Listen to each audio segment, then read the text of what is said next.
Il y a là une volonté réelle de changer politiquement, économiquement, socialement.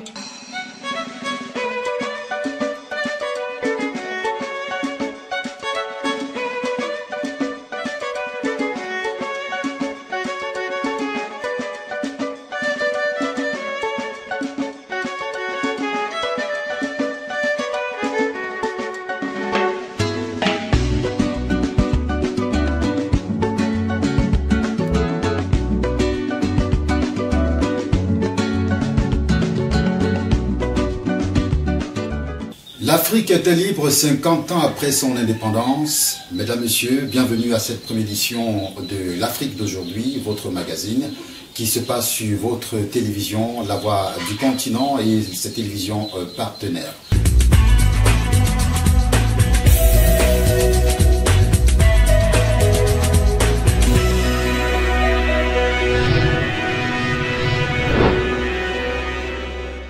La question est posée sur ce plateau avec nos différents panélistes qui sont experts en sécurité d'État, environnementalistes, en tout cas des intellectuels, les élites du vieux continent.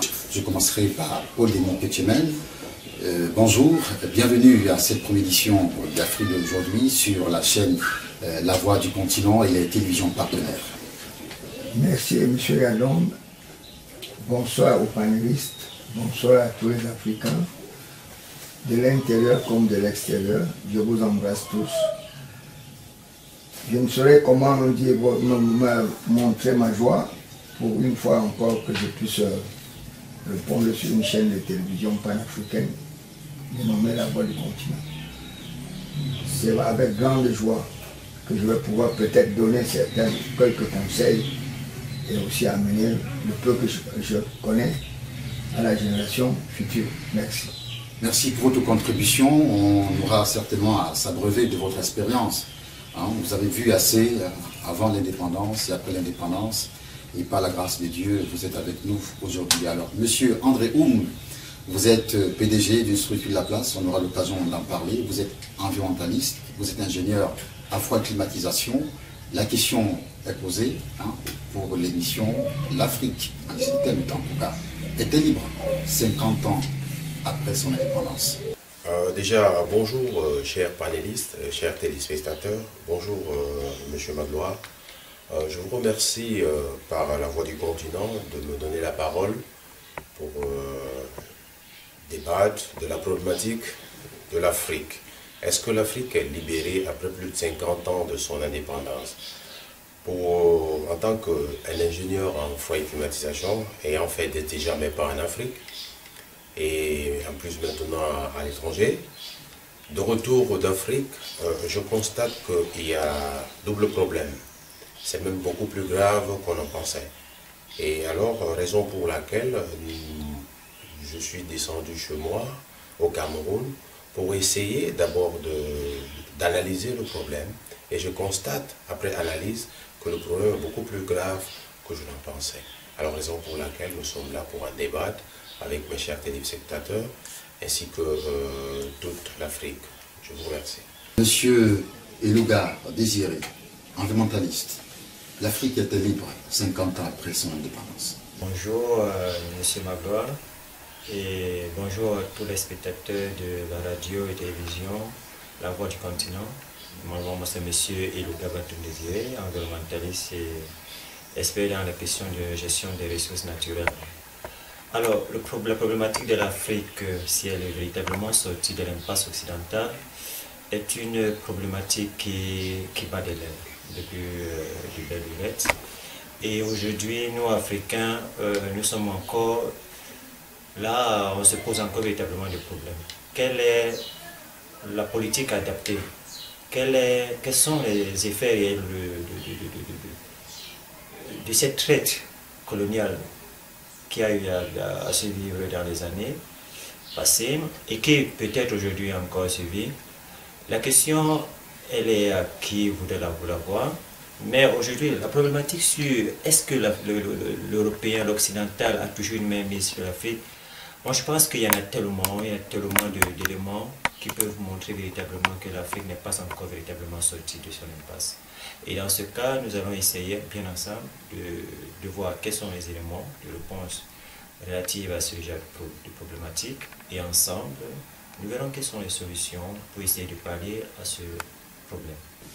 Monsieur Joseph Martial Ndjaïp, vous êtes maintenancier électronicien. Alors, la question vous a posée, l'Afrique était libre 50 ans après son indépendance. Merci de m'avoir invité à la chaîne panafricaine. La Voix du continent. La Voix du continent.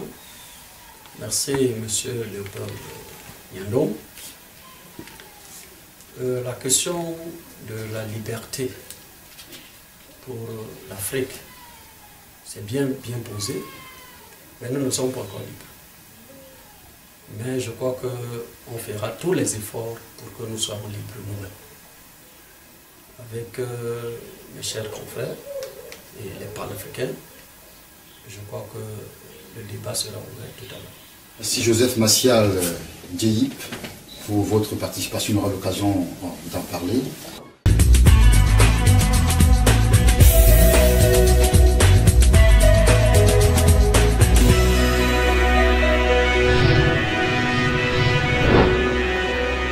L'Afrique, culturellement, historiquement, payée de son hospitalité en recevant les Occidentaux, plus précisément les colons qui sont venus, vivre à la main, pistolet par des versoirs. Alors la question, je vais la poser à notre patriarche, Polémique Etchemen, qui connaît un tout petit peu la tradition, ou alors profondément. Que pensez-vous de l'histoire africaine? Est-ce qu'elle paye un peu de son hospitalité pour avoir ouvert les bras aux Occidentaux? Et ça en est suivi la colonisation et voire même l'esclavage. Oui, merci, monsieur Adam, de m'avoir passé la parole. Je sais que l'Africain a toujours ce terme d'accueil. Mais il ne faudrait pas que ces expatriés ou bien ces colons prennent cette façon de faire comme si c'était une faiblesse. Une naïveté. Oui, comme une naïveté. Moi, je le sais bien. L'Afrique a encore beaucoup à faire. Peut-être notre génération partira sans voir. Mais on aimerait vous ouvrir la porte pour que vous voyez ce qu'il faut faire pour agir. Parce que la liberté ne se donne pas. La liberté s'arrache. Jusqu'à ce jour, si l'Afrique reste là où elle est restée, c'est parce que ces gens ont su planter dans tous les gouvernements africains des pions. Et quand ces colons sont venus, ils se sont organisés, parce que nous, on ne fait que subir. Ils ont mis des pions depuis la colonisation. Je vais vous donner un petit aperçu de ce qui est passé avant, quand nous étions encore tout petits. Ça m'a été raconté par un parent qui m'a aussi pris dans les services de renseignement et qui m'a donné certaines informations dont je ne connaissais pas.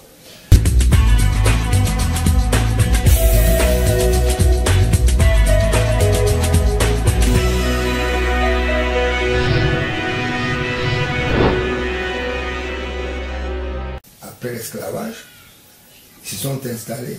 Quand ils ont pris peut-être notre continent comme le chez eux, surtout comme en Algérie, on l'a appelé Algérie française, ils ont créé des salles de cinéma. Ils avaient les services secrets de ce pays. On déstabilisait.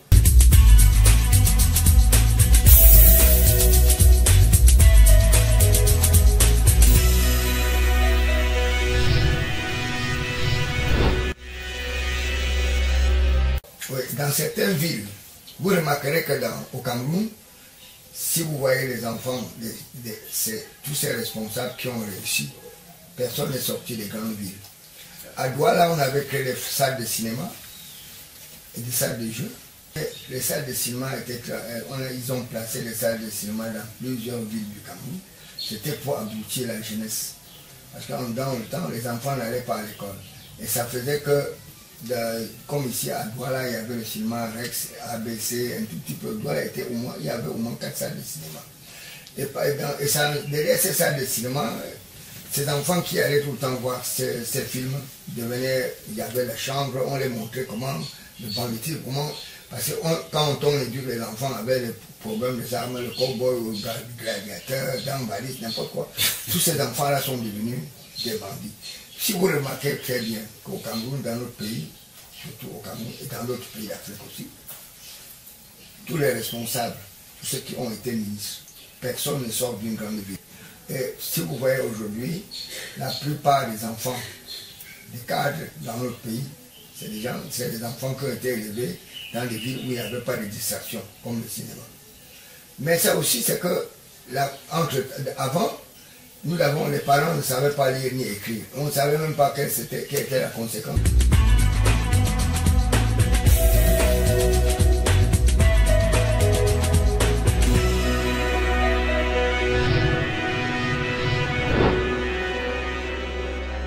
Il faudrait comprendre que quelqu'un ne peut pas partir de si loin pour venir vous aider. C'est faux. Ce sont les exploitateurs.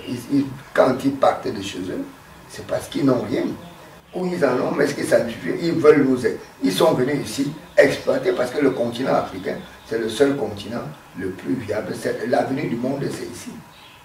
Je regrette que nos enfants quittent pour aller en Europe. Parce que s'il n'y a rien en Europe, sinon ce n'est que peut-être leur système de mélanger les garçons et les garçons, les femmes et les femmes. Leur système, comme tout le monde le connaît là. Qu'est-ce que je vois, qu'est-ce qu'on profite là? Même dans la ségrégation, même au niveau des écoles en Europe. Les Africains ne doivent même plus aller par là, si je continue plus vite. Parce que en Europe, dans certains pays où j'étais le nom, quand vous faites des études là-bas, quand ils ont les classes d'orientation, on envoie certains des Africains et les Arabes, nos frères arabes, dans la maçonnerie, dans les histoires de chantier, qui vont partir dans d'autres. Voilà qu'on les prend comme les mercenaires dans le sport, un peu partout. Ils n'occuperont jamais des postes de décision. Ils sont là, ce sont les gens qu'on utilise. Et voilà, comme avait dit un ancien chef d'État qui disait qu'il va les nettoyer au Cachère. Donc son père est venu en France comme simple plombier. Il disait qu'il va maintenant faire l'immigration choisie. Les Africains partent là-bas chercher quoi? Vous parlez de Nicolas Sarkozy. Ah ben bien oui, mais si vous prononcez ce nom, je crois que c'est lui. Mais si la France, en ce moment-là, faisait l'immigration choisie, est-ce que son père serait entré en France? Un plombier venait faire quoi là-bas? Donc le problème c'est que les Africains comprennent qu'on n'a pas besoin de mendier. Nous avons tout. Restons sereins et décidons-nous. Il faut que nos responsables, surtout nos hommes, nos présidents, nos chefs d'État, qu'ils comprennent que l'essentiel c'est de travailler pour l'Afrique. Travailler pour nous. Qu'on ne parte plus déposer de l'argent en Europe. Qu'on ne parte plus payer des villas, des résidents. Un chef d'État africain peut investir dans un autre pays d'Afrique. L'autre vient, vous balancez les investissements pour faire travailler les Africains.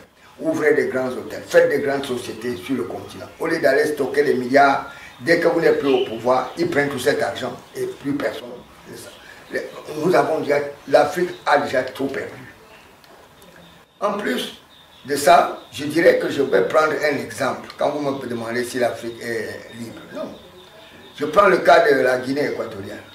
Donc le vice-président Obiang Mange Otorino est attaqué en France par un ONG.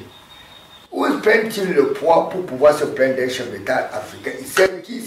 Ces gens-là, ce sont les Guinéens ou c'est quoi? Qu'est-ce que la France a à se mêler? Il faudrait que les Africains commencent aussi à se plaindre pour qu'on convoque les chefs d'État africains.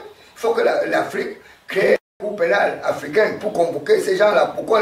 Je ne sais pas pourquoi nous devons rester à la traînée. Quand on convoque un chef d'État africain, aucun mouvement ne se fait en Afrique. Des cas comme ça, c'est toute l'Afrique qui devait se lever, monsieur. Comprenez, dans tout le monde entier, envahir leurs ambassades. Les dit arrêtez vos conneries parce qu'on en a marre. Il est hors de question que chaque fois nous buvons la merde. Et que c'est chez nous qu'ils puissent tout pour aller faire le chez eux.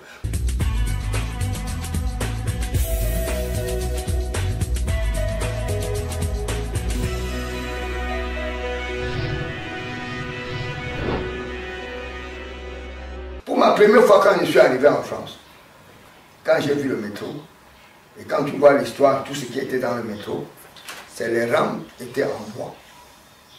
Et ici, en quittant le Cameroun, les rames de chemin de fer chez nous, c'était en fer. Nous avons compris, parce qu'on fait ce qui est provisoire chez nous. faites attention avec ces gens.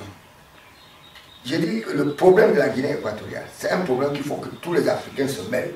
Parce qu'on ne sait pas qui sera le victime. Aujourd'hui, c'est bien qu'on va juger le 19.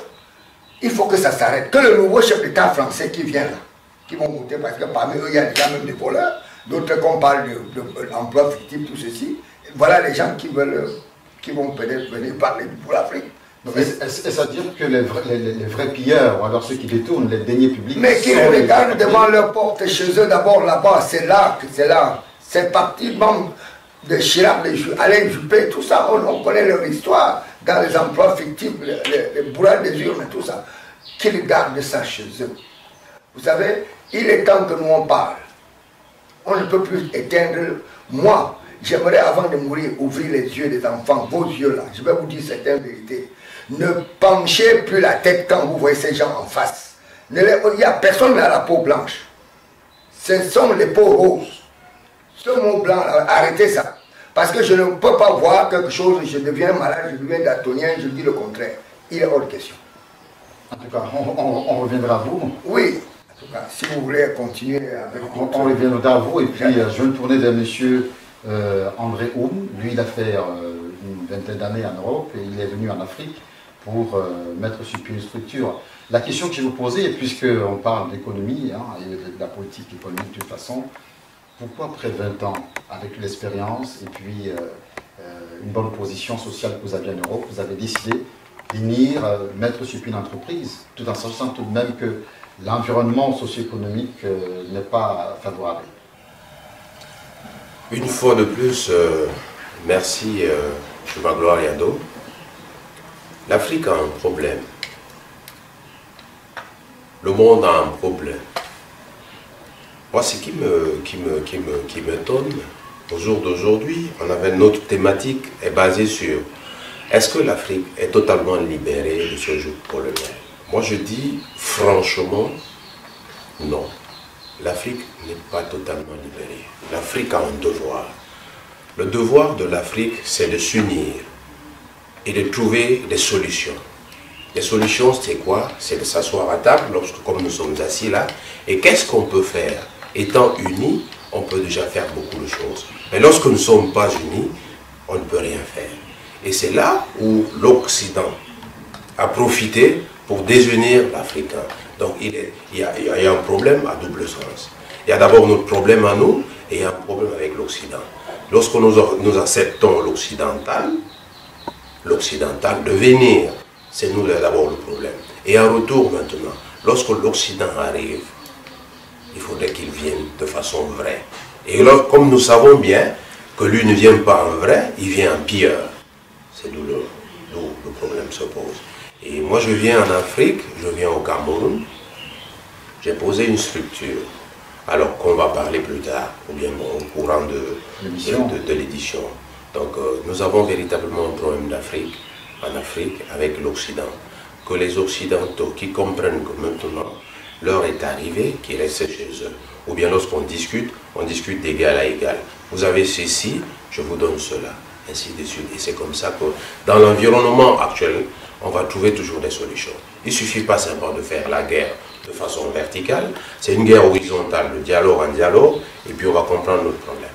Et bon, comme le patriarche a parlé tout à l'heure, voilà, de la Guinée équatoriale, voilà un exemple palpable qu'on pourra peut-être en débattre, si vous me permettez l'expression. Voilà quelqu'un, un président de la République, son Excellence, le vice-président, M.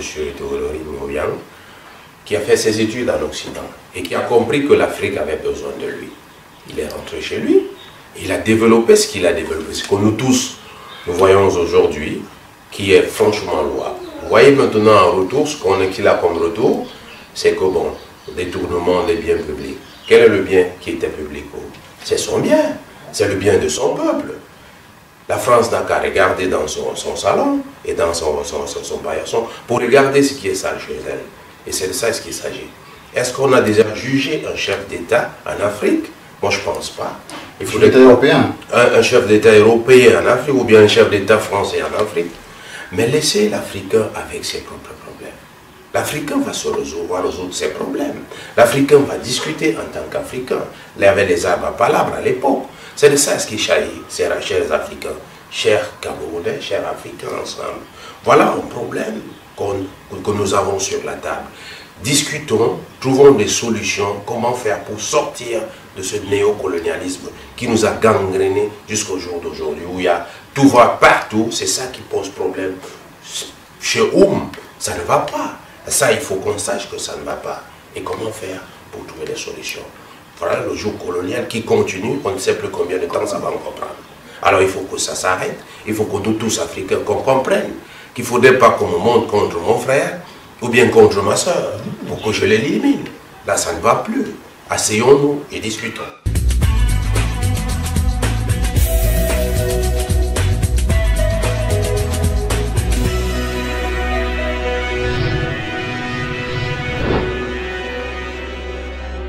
Je reviens à 20 patriarches, avant de revenir à vous. Mais qu'est-ce qui se cache derrière ce tapage médiatique à propos de l'affaire Obiang-Mangé? Oui, merci de m'avoir donné la parole. C'est que il faudrait que l'Afrique ait plusieurs chaînes panafricaines pour débattre des cas de ce genre. Parce que la guerre maintenant est médiatique. Si nous restons bouche bée, nous sommes morts. Ces gens passent tout leur temps à réfléchir de quoi, comment ils vont faire du mal à l'Afrique, comment ils vont bêtiser les Africains. Et nous n'avons pas même un centre ou même un centre de recherche ou de stratégie pour contrecarrer, pour étudier comment nous allons faire pour contrecarrer ces gens. Nous subissons tout et ce n'est pas normal. Je vais vous donner un exemple. L'Afrique nous est tellement bernée, ce peuple qui doit enlever même notre cerveau. Nous on ne réfléchit pas. Avant que ces expatriés-là ou ces colons-là ne viennent en Afrique, nous on avait notre médecine. Nous on se traitait. On ne connaissait pas les injections, ni les fendre le ventre des femmes. Moi je n'étais pas accouché, on ne m'a pas accouché à l'hôpital. Tu comprends? Quand une maman était prête à accoucher, avant 2 mois on la faisait boire les remèdes, se purger, après le jour qu'elle accouche, elle va directement, l'enfant vient tout seul. Maintenant ça devient comme un luxe. On m'a opéré dans telle clinique, on m'a fait la césarienne dans telle clinique. Qu'est-ce que ça veut dire toute cette histoire? La médecine occidentale est trop brute. On coupe la main, on ampute les pieds. Tout ça, on va où? Les Africains, pourquoi nous laissons nos produits? Où est le répertoire de la médecine africaine? Je suis en train de mettre en place un répertoire de la médecine africaine. Mais je n'ai pas les moyens, ce n'est pas facile de le faire, parce qu'il faut faire de pays en pays. Et nous avons tout pour réussir sans importer un seul comprimé comme pour n'importe quelle maladie. Je peux vous le dire, parce que en Afrique, nous avons beaucoup de maladies, comme la sinusite, qui ne se dit même plus, la prostate, beaucoup de choses, sans problème. La hernie, on nous sent opérer. Mais pourquoi vous croyez que quand un chef d'État dit qu'il a fait l'hôpital de référence, l'hôpital de référence, c'est de quoi? Pour commander les matériels, les scanners qu'on va amener, et quand ça tombe en panne, personne ne peut réparer, ça dort au magasin. Et quand ces appareils-là viennent, même le maintenancier qui est ici, il ne maîtrise presque rien. On vous fait pomper de l'argent, on met l'argent des contribuables dans les trucs qui ne nous servent presque à rien. On devait, dans chaque ministère de la Santé en Afrique, créer un département de la médecine africaine. Vous comprenez? De façon que ce département devait s'occuper uniquement de tous les traitants pour qu'on ait de l'antiquité, si les parents ont laissé des médicaments, ce qui traite telle maladie, on vous prend, on sait qu'à l'hôpital, si on trouve un cas et qu'on vous est recensé, on dit tel cas, vous traitez tel maladie, vous venez, vous faites l'essai de ça. On met les fonctionnaires qui ne s'occupent que de ça. On les donne les 4x4 qui vont dans les 20 fonds du village. Nous avons beaucoup de secrets qui est en train de disparaître. Moi, je suis en train de récupérer une bonne quantité. J'ai fait même des règles que je vais envoyer à certains États, s'ils veulent bien, pour faire le répertoire de la médecine africaine. Nous ne pouvons pas regarder l'exemple du cas de la Côte d'Ivoire. Sarkozy crée une guerre en Côte d'Ivoire, on nous parle de l'embargo de médicaments. Est-ce qu'on a porté plainte à ces gens-là? Et quoi qu'ils nous ont mis la corde au cou, qu'on est obligé de vivre comme eux. Nous ne pouvons boire que ce qu'ils envoient ici. Et on ne peut plus vivre avec nos propres produits. L'Africain est devenu quoi? Mais nous ne réfléchissons même plus. Quand on dit embargo de médicaments, ça c'est pas un crime. Nous pouvons faire l'embargo de médicaments sur l'Europe. Rien du tout. Donc nous dépendons que de ces gens-là qui qu'on arrête cette histoire. Et puis je vais vous attirer l'attention, tous ces médicaments qu'on nous envoie chez nous ici, ça se fabrique dans les quartiers, c'est pas un centre de... C'est chacun qui a son laboratoire, il fabrique, on balance ça ici. Les mêmes médicaments que vous payez, on boit ici. Si tu bois l'aspirine qu'on a vendue en Afrique, paye le même aspirine dans une boîte d'enfants. Les boîtes ne sont pas les mêmes. Je crois que même les produits sont différents. Et ça, pour ça, on en a fait beaucoup de modèles. Moi, je ne parle pas, je parle avec beaucoup de preuves. Tenez-vous bien, l'Afrique ne sera indépendante que quand ses dirigeants vont s'unir. Et pour que l'Afrique soit unie, il faut qu'il y ait des jeunes dirigeants.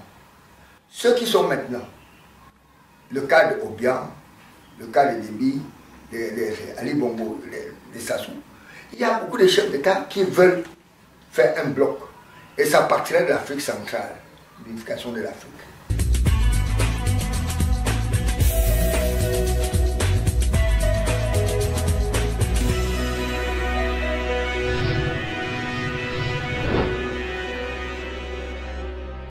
Parce que pour faire les États-Unis d'Afrique, permettez-moi d'expliquer un peu ce que nous avons mis en tête. Ça ne nous coûte rien. Il suffit de faire le plan cardinal, du nord, sud, ouest, est. Les chefs d'État se réunissent, il faut un chef d'État pour un mandat de 4 ans. Avec un vice, pour prévoir au cas où il y a un accident. Après l'avoir, ce chef d'État qui sera élu pour 4 ans aura que les ministères de la Défense, il aura la défense et les affaires étrangères. Et chaque chef d'État restera chef d'État dans son pays et réglera son pays comme il veut, et au même moment comme il régnait avant, sans embarras. Mais le seul problème, c'est qu'il faudrait créer aussi le cours pénal africain pour au moins de chaque fois superviser les élections dans les États, qu'il n'y ait pas de soulèvement parce qu'on dirait qu'il y a corruption, il y a vol, il y a ainsi de suite. Si on fait ça, le chef d'État maintenant qui aura fait 4 ans, après 4 ans, le chef d'État, si c'était au nord, on peut aller au sud, tous les chefs d'État se réunissent, et chaque 4 mois, le chef d'État peut prendre, chaque 2 mois ou 3 mois, se réunir comme en conseil avec le chef d'État élu pour pouvoir diriger la politique africaine. Le chef d'État africain sera parmi les 3 chefs d'État les plus puissants du monde. Parce qu'il y aura l'unification de toutes les armées. Les affaires étrangères, les petites guerres comme ça ne vont plus se faire sur le continent. On n'a même pas beaucoup besoin d'argent. Parce qu'on va nous parler de budget, de fonctionnement. C'est faux. Si le Cameroun envoie ses 2 fonctionnaires, supposons que c'est le Tchad qui est maintenant d'abord élu pour diriger l'Afrique. Le Cameroun envoie ses 2 fonctionnaires. Ces 2 fonctionnaires qui arrivent, un ministère de la Défense, ça doit être un militaire de carrière. L'autre, ça doit être un militaire de l'affaire étrangère, un spécialiste. Nous aurons les compétents.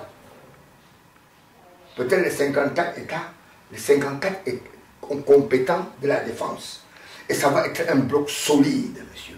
Vous comprenez? Et que ce soit les affaires étrangères, ça sera soit un bloc solide. Mais il faudrait que l'État qui veut se porter candidat ait déjà les logements pour habiter tout le monde. Et c'est chaque pays qui paye ses fonctionnaires. Pourquoi on ne parle pas des affaires du budget? Quand vous envoyez 2 fonctionnaires, c'est vous qui les payez et les payez les frais d'expatriation. Comme ils sont à l'étranger, vous les donnez tous les avantages prévus par le texte.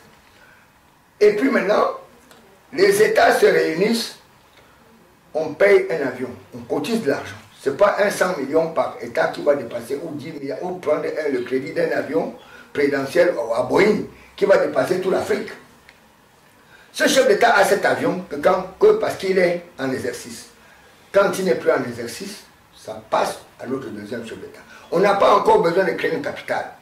Quand tu es élu pour 4 ans, tu restes que dans ton pays et dans ta capitale, dans ton palais. C'est avec le temps, s'il y aura les moyens, on pourra créer maintenant un centre, un capital de l'Afrique. On pourra faire un palais et que le chef d'État élu maintenant, tu dois rester toujours chef d'État dans ton pays même si tu es élu. Tu diriges les deux, et ton pays et l'Afrique. En cas d'accident, ça peut arriver.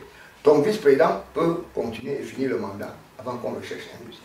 Voilà les propositions que nous voulons proposer à l'Afrique. Bon, disons que je peux développer ça, c'est un peu léger, parce que s'il faut mettre par écrit, on a beaucoup de choses qu'il faut modifier. C'est une proposition qu'on donne, que chacun donne aussi ses idées, parce que il faut émettre l'idée pour que tout le monde y vienne. Parce que nous, on va toujours nous parler de problèmes de budget. Laissons-nous cette histoire-là. On peut faire changer, il faut que nous inventons ce qui n'existe pas. Vous comprenez? On peut faire le drapeau de l'Afrique, une carte d'Afrique avec les étoiles. C'est déjà pas mal. Et chaque pays met son drapeau à côté, comme l'Union européenne, on peut copier ça. Mais sinon, nous pouvons créer ce qui n'existe pas ailleurs. Parce qu'on va toujours nous dire non, ça ne peut pas marcher, ça ne peut pas marcher, quoi. C'est une volonté politique, c'est très simple. C'est là que je pourrais en venir. Voilà comment je trouve qu'on peut libérer l'Afrique. Avec ça, tu verras que quand notre chef d'État va sortir, après les États-Unis et la Chine, même les Européens là seront derrière nous. Parce que déjà, tous les ressources africaines, l'Europe même n'a rien. L'Europe réunie n'a rien. Nous avons les ressources humaines, nous avons d'abord la minière et tout. Et puis Dieu nous a donné tout ici. Ok, merci Monsieur Paul-Denis Ketchemen pour votre suggestion. Votre expérience compte. Je rappelle que vous êtes un ancien collaborateur du président Amadou Ahidjo en matière de sécurité et d'État. En paix à son âme.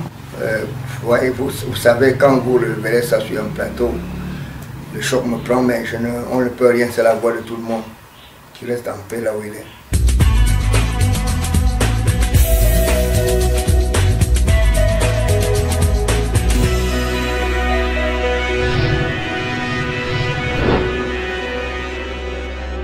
Alors vos suggestions comptent. De toute façon, les différents téléspectateurs ont retenu une leçon. Ils pourront certainement apporter quelques modifications puisqu'il s'agit... Oui, l'essentiel c'est de mettre l'idée. Ce n'est pas que je connais beaucoup, mais c'est parce que je passe tout mon temps à réfléchir.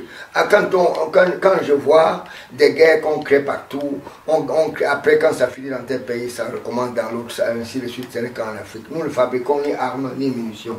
D'où viennent toutes ces armes-là? Pourquoi nous ne pouvons pas sensibiliser nos frères pour qu'ils comprennent que arrêtons de nous battre entre nous?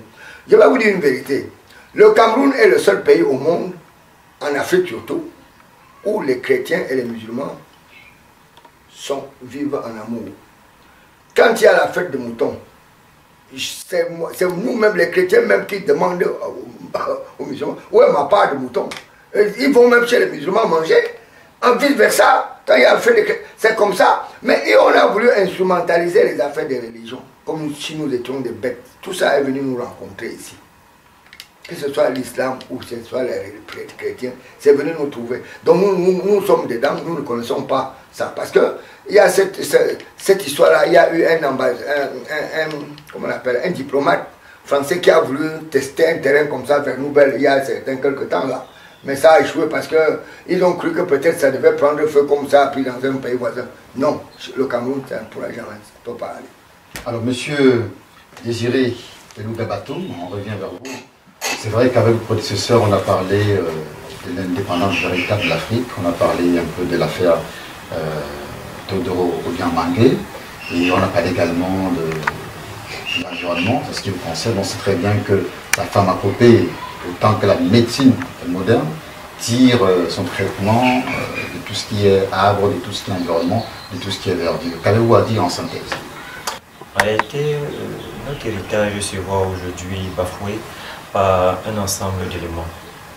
Si on fait seulement dans le cadre de l'environnement, les politiques adoptées ou alors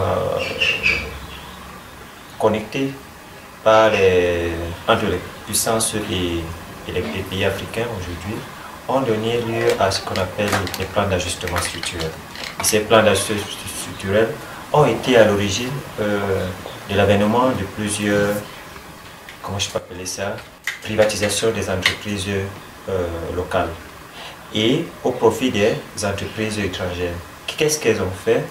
Elles ont passé leur temps déjà à faire ce qu'on appelle un pillage. Un pillage, une exploitation forestière, par là, une exploitation, je pourrais dire, d'ordre environnemental qui a généré plusieurs éléments. On peut parler le cas aujourd'hui, le cas d'espèce des pygmées. Les pygmées aujourd'hui sont encore un peuple minoritaire, hyper minoritaire. qui ne vivaient que de la pêche, de la cueillette, de la chasse, un peu de la pêche.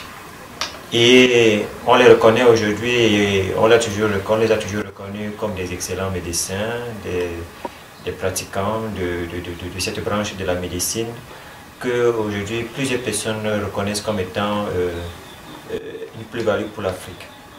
Alors, la pharmacopée, comme vous le dites aujourd'hui, c'est une activité que l'Europe n'arrive pas véritablement à concevoir. Pourquoi? Parce que ce sera une plus-value pour l'Afrique de se faire vendre à l'extérieur. Et là, une véritable compétition en ce qui concerne les deux types de médecine. On parlera de la médecine traditionnelle d'un côté et la médecine conventionnelle de l'autre côté. Alors aujourd'hui, la médecine conventionnelle est une véritable mafia qui demande, surtout au niveau de la pharmacie, des activités pharmaceutiques autant pour moi, qui aujourd'hui bat de l'aile. Maladie par-ci, maladie par-là. On va jusqu'à créer des écoles, une éducation susceptible de promouvoir des ressources humaines pharmaciennes. Mais qu'en est-il de l'éducation culturelle en Afrique? Alors, ce blocage vient du fait que l'éducation en elle-même, à la base, a été pillée. Ne restons pas simplement dans le domaine environnemental, parce que le domaine environnemental également, c'est également une autre facette que l'Europe essaie de nous montrer. Croire que non, on tend à aider les Africains à promouvoir leur environnement, mais on se rend compte que ce sont les premiers pollueurs qui viennent encore enrichir cette pollution ici. Ils ont créé ce qu'on appelle je peux appeler ça des externalités de l'autre côté, créer des théories.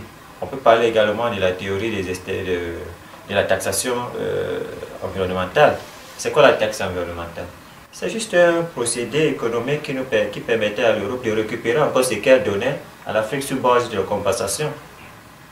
Aujourd'hui, on sait bien que l'Afrique, à travers son poumon forestier, est encore au moins un des continents, surtout au bassin du Congo, je parle bien de l'Afrique centrale, est encore au niveau du monde une référence, un élément sur lequel eux-mêmes les Européens voient un excellent endroit pour au moins se protéger, parce qu'eux-mêmes déjà ils sont ouverts aux différents obstacles et énergies, aux intempéries climatiques. Alors donc l'Afrique reste alors pour nous un Eldorado. Le patriarche parlait de la Guinée équatoriale. La Guinée équatoriale est en train de montrer aux yeux des Occidentaux que il ne s'agit plus de parler d'une Afrique ancienne, mais il s'agit de parler d'une transition économique. Mais une transition économique qui calque un modèle de développement basé sur la durabilité. On parle de développement durable aujourd'hui. Et je pense que la Guinée équatoriale est un excellent pays qui le fait, à travers la jeunesse qu'elle implique. Parce que voyez-vous, dans le domaine de l'environnement, ne nous focalisons pas simplement que sur la forêt. Parce que parler de la forêt, c'est ignorer véritablement les causes et les effets de ce que les politiques occidentales peuvent apporter dans un pays. Pourquoi? Parce que si on regarde seulement l'approche que les... Je ne vais pas par exemple citer un pays quelconque. En généralité, les pays occidentaux entraînent comme politique de destruction. On verra ici, là, la première des choses sera le braconnage. Le braconnage, pourquoi? Le braconnage parce que nous sommes les premiers à parler des échanges. Ils sont les premiers à parler des échanges. Les échanges au niveau des main-d'œuvre, des produits manufacturés. Les échanges au niveau des produits naturels, des ressources naturelles. Parce que le pétrole n'est plus véritablement une ressource naturelle sur laquelle il faut bagarrer aujourd'hui. Le bois, le déchet, sont autant d'éléments sur lesquels ils sont en train de se focaliser. Mais certains pays africains ne se sont pas rendus compte de ce challenge-là. On est resté orienté vers des multiples activités qui ne tenaient à rien. La preuve, regardez dans nos écoles, le domaine de l'environnement, il y a très peu d'écoles qui parlent de l'environnement. Très peu d'étudiants sortent aujourd'hui dans nos universités environnementalistes. Pourquoi? Parce que la première question qu'ils vont me dire, c'est que où est-ce que je pourrais être pris si je suis environnementaliste? Ça, c'est la première. Or, donc, ça veut dire que cette économie qu'on a eu à mettre au bas échelle de l'Afrique reste encore une économie purement linéaire, basée sur l'extraction et une éducation banale. Or, chez eux, ils sont en train de promouvoir maintenant ce qu'on appelle une boucle économique. La boucle économique, c'est quoi? C'est prendre ce qui est dans la nature et remettre dans le tapis productif. Et ce tapis productif va permettre la génération des emplois et autre chose. Nous, on n'a pas encore ça, mais on parle de transfert de technologie. Donc, l'environnement et la colonisation et tout ce qu'on parle aujourd'hui de l'Afrique pourra-t-elle sortir ou alors est-elle véritablement sortie du joug occidental? Il y a un lien, il y a un véritable lien. Et ce lien reste au niveau de l'ignorance des acteurs et dirigeants africains. Tant que cette ignorance ne pourra pas être prise en considération, sans que des questions véritables ne pourront pas. Enlevons la politique, restons dans le concret des faits, ce qui peut entraîner un réel changement pour ce continent. Là, on pourra peut-être voir des signaux qui permettront à l'Afrique de sortir de ce jeu-là.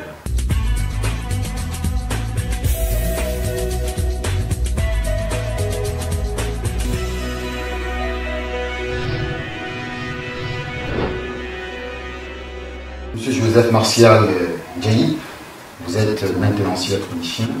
Pour les différents téléspectateurs qui viennent de prendre juste l'émission en cours, vous êtes sur La Voix du Continent et aussi avec ces télévisions partenaires. L'émission, c'est l'Afrique d'aujourd'hui. Le thème, comme le voit sur votre petit écran, l'Afrique était libre 50 ans après son indépendance. Alors, on vous repose la question sur le plan d'actualité, sur le plan politique. Pensez-vous que l'Afrique aujourd'hui est véritablement indépendante au vu de tout ce qui se passe en matière de politique, de géopolitique, et aussi l'affaire, par exemple, de Bian Mandé, le vice-président de la Guinée équatoriale? Merci, Léopold. Je ne suis pas politicien, mais avec les réseaux sociaux qui nous donnent des informations, je me penche un peu sur le vice-président. Parce que, en principe, l'Africain, c'est le noyau de l'humanité. Et, comme disait notre patriarche, c'est blanc, porose, ils le prennent pour les déchets. Comment un président, un vice-président se fait accuser comme si c'était son frère qui discutait le terrain ou bien un bien familial qui n'est même pas à côté de lui. Mais ce monsieur est tellement si généreux que il est parti en Europe, comme disait monsieur Andréou. Il a appris, mais il a acquis beaucoup d'intelligence pour revenir chez lui, pour partager avec ses frères. Et maintenant, il doit jouir de ce qu'il a appris. Exactement. Pourquoi on le tire de gauche à droite, ceci, il faudrait que... Mais c'est son argent. Je ne crois pas qu'il a volé de cet argent. Sans peut-être l'avocat du diable, l'interview de Obiang de Mabazongo, le père, au cours d'une interview accordée à une télévision occidentale, il faisait savoir que son fils avait des entreprises et que c'est de là que venaient ses biens et non sur les deniers publics. C'est tout à fait normal. C'est tout à fait normal. Puisque je crois qu'il a démontré. Bon, mais si on revient en rétro, ces blancs qui nous ont pliés ici, on les a déjà portés plainte. Est-ce qu'on a déjà porté plainte aux blancs qui nous plient l'Afrique? On n'a jamais. D'après vous, qu'est-ce qui se cache derrière l'affaire Obiang Mandé? Je crois très bien que, vous savez, comme je disais tout à l'heure, c'est une façon d'intimider de vouloir déstabiliser. Oui, déstabiliser. Parce que la Guinée équatoriale, quand on regarde maintenant, il y a beaucoup de gens qui quittent dans nos pays pour aller en Guinée pour découvrir comment elle est devenue très belle, très beau. Puisque, ou bien, le président, il a inversé. Rien que pour la beauté, et sachant qu'il y a le tourisme qui va venir, parce que quand vous venez pas pour rien, vous venez pour découvrir le luxe. Mais c'est en Afrique. Ce n'est pas qu'il faudrait que tu quittes pour avoir le visa. On te fait contrôler, on te donne des semaines et des semaines, on te refuse même le visa. Mais pour aller ici, vous n'avez pas besoin d'un visa. Donc je crois que c'est juste un sabotage. C'est un sabotage que je ne suis pas politicien, mais ça se voit que c'est un sabotage.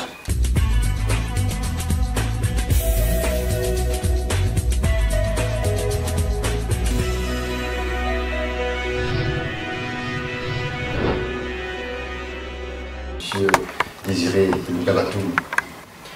Oui, j'aimerais ajouter quelque chose vis-à-vis de ce que M. Baba vient de dire tout à l'heure. Vous savez, les Occidentaux, ils ont un problème crucial qui est la confrontation. Le cas de la Guinée équatoriale est forcément l'un des cas majeurs. Pourquoi? Parce qu'eux, ils n'acceptent pas véritablement le clash, surtout l'aspect intellectuel africain. Pour eux, l'Afrique reste toujours un pays sous-développé, même sur le cas de l'intelligence. À partir du moment où quelqu'un parvient déjà à se désolidariser de leur approche, ça crée un problème. Et du coup, ça fait donc que toute politique qui pourra aller à l'encontre de leur idéologie restera une menace. Je vais vous dire un cas. Une menace dans quel sens? Une menace dans tous les contextes. Jusqu'à arriver aux assassinats. Ça va être dans tous les contextes du terme. Voyez-vous, il faut bien voir, il faut bien regarder tout ce qui se passe aujourd'hui, de part et d'autre. Lorsque par exemple une structure européenne arrive dans un État, il y a ce qu'on appelle des conventions. Et ces conventions doivent avoir des cahiers de charges. Et ces cahiers de charges doivent être respectés. Nous sommes d'accord. Mais est-ce que c'est le cas? Nous avons le cas par exemple de l'environnement. Lorsqu'une structure, par exemple, une industrie vient s'implanter, une multinationale, elle vient s'implanter, elle a le droit de faire ce qu'on appelle un PGS, c'est-à-dire un plan de gestion environnementale. Et aujourd'hui, dans un plan de gestion environnementale, il est demandé à cette entreprise, par exemple, de tenir compte de la population riveraine.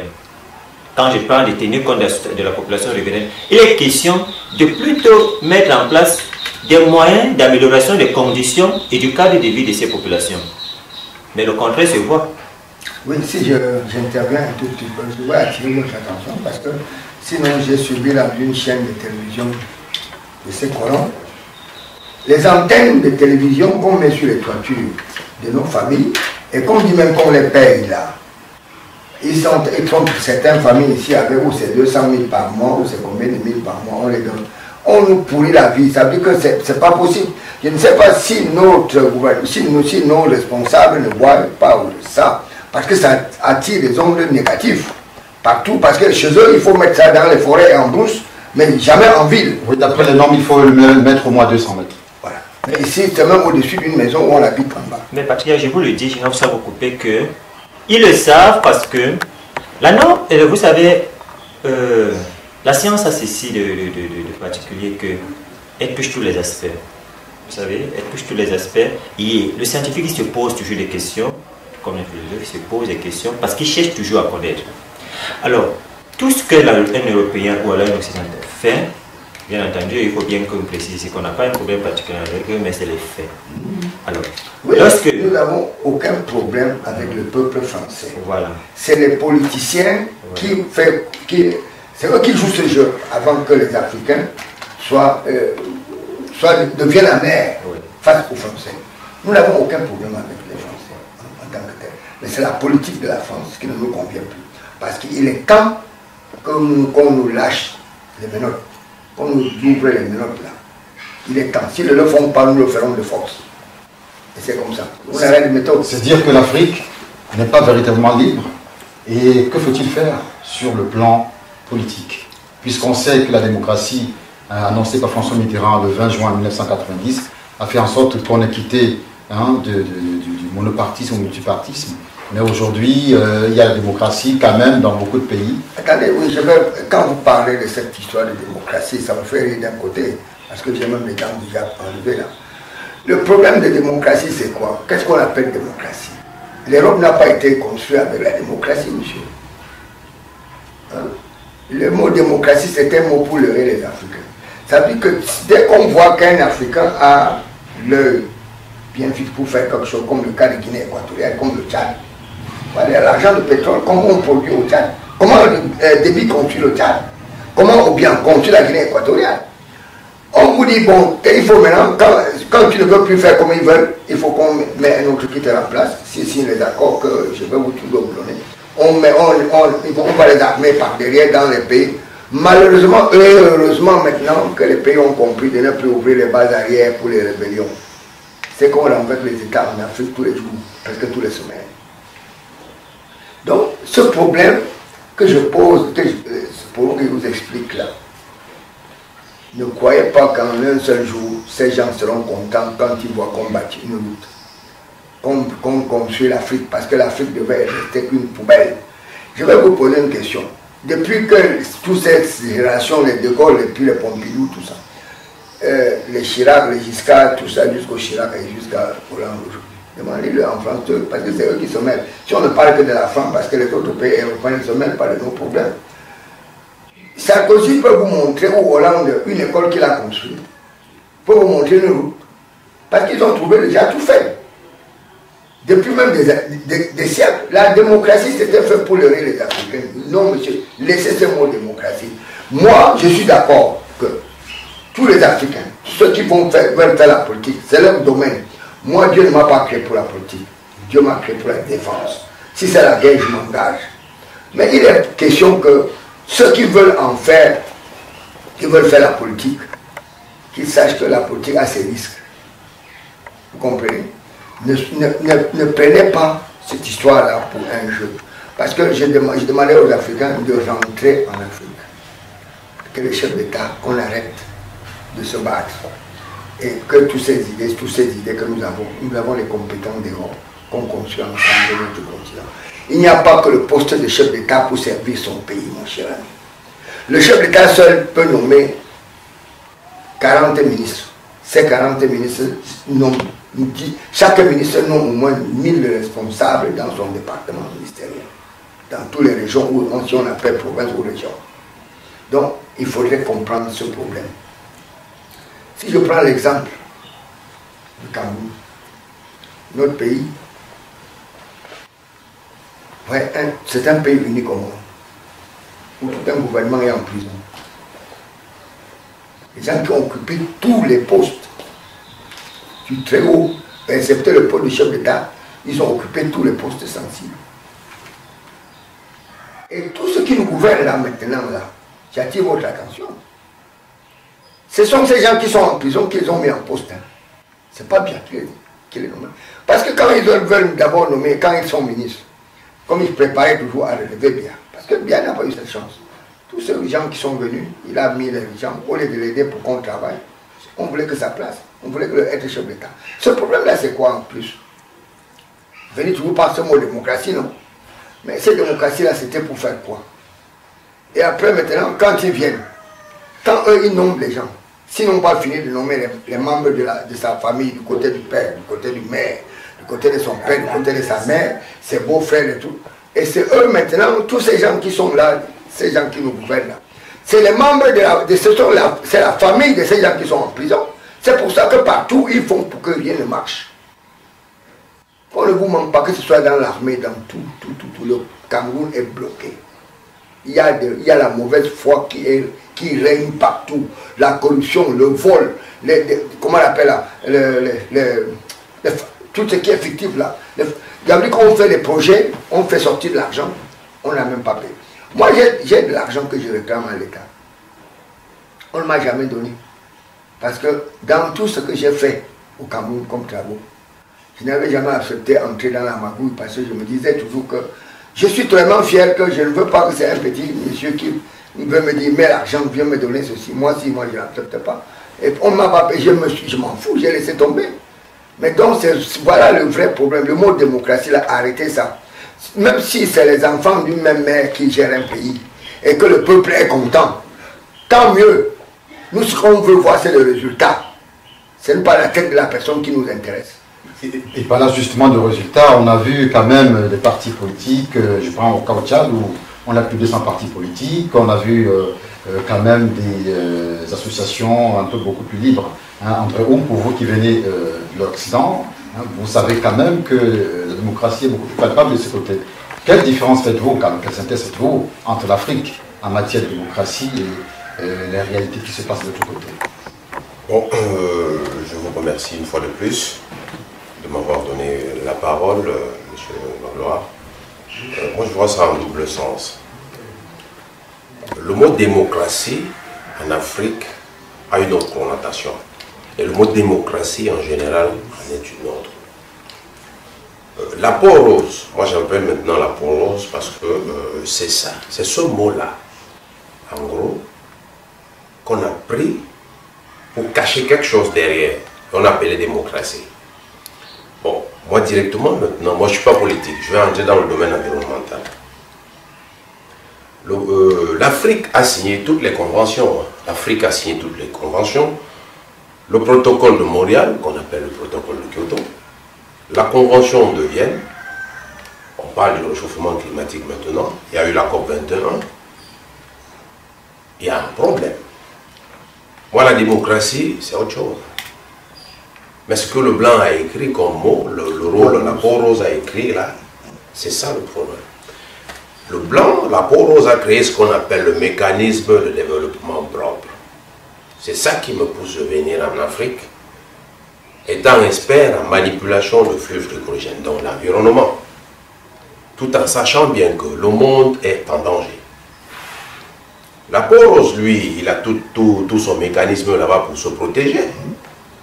Mais voyez-vous, M. Mabouloua, il y a un problème. Après ces accords, il n'y a aucun mécanisme qui est mis en place en Afrique pour pouvoir éradiquer un gaz qui va tuer l'Afrique, créer les sécheresses et tout. Et ça, on va me dire la démocratie. Moi, je vois ça autrement. Moi, je vois ça autrement. Prenons peut-être la maladie qu'on appelle le sida, là. Moi, je ne sais pas si ça existe ou pas. Moi, je parle d'un gaz qu'on a détecté qui nuit à l'environnement et qui a détruit la couche d'ozone. Et parlons maintenant peut-être d'Afrique en Équateur, d'où on parle de la Guinée équatoriale et tout. Il y a des gaz partout maintenant en Afrique qui sont interdits par rapport au protocole que toute l'Afrique a signé et a ratifié. Mais qu'est-ce que l'Afrique fait? Le transfert de technologie dont on parle maintenant. Est-ce que, pourquoi le blanc, maintenant, c'est la démocratie qui est venue déposer en Afrique sous forme de je ne sais quoi? Mais pourquoi ne pas prendre maintenant ce matériel qui est censé retirer ce gaz et neutraliser ce gaz pour que le gaz là ne puisse plus nuire? Mais c'est le blanc qui a créé, c'est la peau rose qui a créé ce gaz. Mais sachant bien que le gaz là, il contient du chlore. Je suis spécialiste en manipulation de flux glycogène. Je ne l'ai pas appris en Afrique. Mais je vois que mon Afrique est en danger. L'Afrique n'avait pas besoin de ça. On avait plusieurs méthodes de conservation de nos produits, de nos aliments. Voilà maintenant, il y a des sécheresses partout. Voyez-vous, monsieur Magloire, je vais vous donner un exemple. Au Cameroun, mon pays, il y a eu une inondation dans le Logone, au nord. Mais pourquoi la peau rose n'a pas expliqué scientifiquement ce qui s'est passé? Pourquoi? Je vais vous expliquer. Voilà un phénomène. Le réchauffement climatique. Qu'est-ce qui doit absorber le CO2? C'est la forêt qui doit absorber le CO2 via la photosynthèse dont on parle. Mais à partir du moment où nous, maintenant, la démocratie calquée, on vient, on découpe toute la forêt et on ne peut pas absorber le gaz. Et lorsqu'il y a un réchauffement, avec ce gaz qui a détruit la couche d'ozone, moi j'appelle l'attention à tous les Africains, à tous nos dirigeants, l'heure est grave. Et que ce mot démocratie, qu'on mette ça de côté. Moi je suis prêt à donner mon savoir à l'Afrique. Et que faisons attention, trouvons les moyens palliatifs pour pouvoir préserver notre environnement et pouvoir préserver ce qu'on appelle le développement durable, notre futur. Donc les enfants qui viendront derrière nous, que le père, le patriarche Tchamène est en train de nous orienter maintenant. Mettons la démocratie qu'on a calquée de côté. Et c'est ça qui va créer les guerres. Tout le monde veut être président. Moi, on ne veut pas être président de la République. On veut donner sa contribution via l'environnement, pour édifier l'Afrique. Pour que l'Afrique, maintenant qu'on parle de l'Afrique partout, lorsqu'on arrive aux conventions internationales, quand on parle de stock carbone, mais quel est l'Africain qui sait ce qu'on appelle stock carbone? Moi, je ne crois pas. Un Africain. Mais j'aurai tout le temps d'expliquer. Bon, via les vidéoconférences qu'on va faire dans les sous-régions, dans les États africains. Mais voilà un danger. Qu'on nous mette la démocratie de côté, qu'on s'asseye sur l'arbre à palabre et qu'on discute. La peau rose, c'est suffisant. Qui balayent devant leur porte et puis qui nous attendent. On cause d'égal à égal. Mais c'est ça. Nos chefs d'État, moi, pour moi, je n'ai pas d'inquiétude pour eux. Ce n'est pas tout le monde qui doit être chef d'État. Ça veut dire un peuple t'a choisi. Exactement. Dieu t'a voulu que tu sois là pour diriger. Nous, voilà la thématique. L'Afrique, c'est nous. L'Afrique, c'est pas la peau rose. Parce que voyez-vous, M. Magloire, lorsque j'arrive en France, en Suisse, monsieur rentrez chez vous, voyez que ça me fait plaisir. Je viens je suis en Afrique pour apporter ce que je peux apporter. Et il suffit seulement qu'on dialogue d'égal à égal. Entre nous Africains, bon voilà ce qu'on peut trouver comme solution. Voilà ce qu'on peut préserver. Voilà. Ensemble, je crois au développement de l'Afrique. Mais je ne crois pas à la démocratie. Je ne crois pas. Nous sommes dans un jour. Et trop, c'est trop. Trop, c'est trop. Libérons-nous. C'est les forces, quand les forces s'unissent, c'est en ce moment-là qu'il y a libération. Mais lorsque les forces ne sont pas unies, lorsque les forces sont centrifuges, comme ça, c'est déchiré. Mais si, et si, je m'excuse beaucoup, et si la démocratie, c'est enlever un chef d'État et mettre l'autre, voilà. Ça veut dire quoi? Ça ne veut rien dire. Non, La démocratie ne peut pas changer les gens. Une manipulation sur le plan géopolitique. Oui, mais ce n'est que les intérêts de ceux qui sont derrière qui veulent manipuler les autres. Ça me dit absolument rien. Si les Camerounais étaient libres, on aurait vu que ce n'est qu'avec la paix que le Cameroun a évolué. Ne rêvez pas qu'un seul instant, il y a les troubles chez nous. Tu vas voir ce que tu n'auras jamais vu dans ta vie. Nous, étant enfants, nous avons dormi sur les bananiers, en douce, quand on fait ce qu'on appelle le maquida, et pourtant c'était l'armée de libération. Parce qu'entre-temps, ils ont tous les méthodes pour convertir le bien en mal. Tu vois, tu comprends? C'était que l'armée de libération était devenue le maquisard des bandits. Ils ont tous les... Et puis, je vais vous dire une vérité. Tout ce qui est bien en Europe, il faut centrer la France, n'est pas bien en Afrique. Il ne peut pas être bien chez nous. Ce qui est mauvais chez nous est bien chez eux. Ce qui est bien chez eux n'est pas bien chez nous. Ils n'aiment pas que... Ils n'aimeraient jamais qu'on voit clair. Cette affaire de démocratie-là, il faut que les Africains comprennent. Conscientiser les enfants, même dans les écoles. C'est un mot qu'on écrit. La démocratie ne parle pas. Ça ne se lève pas. Ça, à quelle forme? Ce n'est qu'enlever quelqu'un et mettre l'autre qu'on appelle démocratie. C'est un mot qui n'a pas de sens. Alors, monsieur... J'avais une question, M. Magloire. Vous voyez, il y a un problème au Cameroun. Là où on parle maintenant de la démocratie. La peau rose a ses problèmes. Mais comment se fait-il que derrière la démocratie, on prend une langue pour venir diviser un pays comme le Cameroun? Voilà.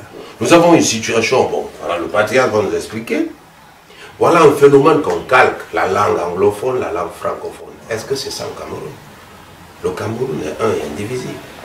Il n'y a pas la langue pour diviser un pays. Et on fait tout pour se calquer derrière la langue parce que la démocratie, on revendique la common law. Oui. Non, c'est le même et encore plus. Nous sommes nés au hasard du côté anglophone, du côté, et nous étions d'abord un seul pays. Ils sont venus nous diviser. Que personne ne prend l'identité d'une langue étrangère pour faire je dis que c'est bête. Moi, je ne suis pas fier d'être de ce côté. j'aurais même pu être là-bas ou n'importe où, ça ne m'aurait rien donné. Parce que si j'ai un enfant qui va à l'école, vous me dites que vous avez 20 sur 20 en français, ça ne me dit absolument rien. J'ai 20 sur 20 en anglais, ça ne me dit absolument rien. J'aimerais que tu me dises que tu as 18 sur 20 en maths, en sciences, en tout. Parce que tu peux ne pas faire en français ou en anglais, tu fais en chinois, tu fais en espagnol, tu fais même en baranté, tu fais même en léono, même en boulou, même en aoussa. C'est la langue d'une autre personne que tu apprends. Tu te vantes avec, tu n'es pas. Il se peut qu'il y a quelque chose qui ne va pas aussi dans la tête.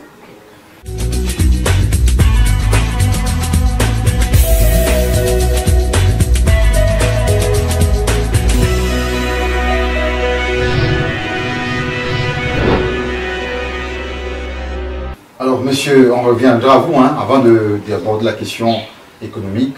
On va boucler avec vous sur la question politique, la question géopolitique par la démocratie.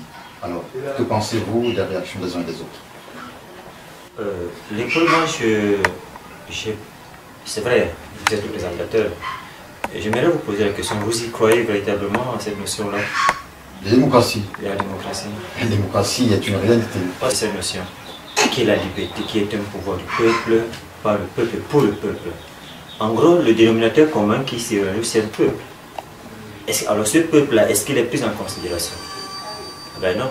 Je pense que c'est une façon pour les Occidentaux de remettre encore sur le tapis l'épineux problème de la fragilité intellectuelle des Africains. L'Afrique a sa priorité. Bien avant la démocratie, est-ce qu'il n'y avait pas nos parents avaient des problèmes avec les épouses? Donc, une femme savait que bon, j'ai mon époux, j'ai un rôle à jouer pour le mettre à l'aise et vice-versa. Aujourd'hui, on va vous dire, dans la démocratie, dans la liberté, il ne faut pas nuire à autrui.